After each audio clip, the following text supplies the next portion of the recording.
আজকে আমরা কথা বলবো নাজিম তানিশাকে নিয়ে। দেখতেই পারতেছেন নাজিম টুকু তানিশা আর নাজিমের জন্য কি কষ্ট করে টাকা জমিয়ে জমিয়ে এক পর্যায়ে সে একটা ভালো দামি গিফট ওর জন্য নিয়ে আসছিল।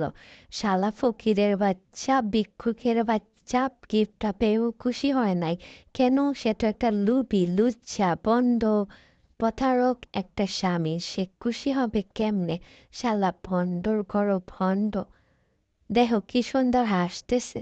ওর হাসিটা দেখলে মনটা চায় আমার ওরে মুড়া ফুরন দিয়ে দৌড়াইয়া মাইতে, বাট আমি তো কিছু করতে পারতেছি না। এই খাঞ্জা ট্রি নাকি কয় খাঞ্জাকুরের লগে যে কেন মিম প্রেম করছিল আর বিয়ে করছিল আল্লাহ জানে। ওরও মনে হয় রুচির দুর্ভিক্ষ আছে, না হলে এমন জামাইয়ের সাথে বিয়ে করে।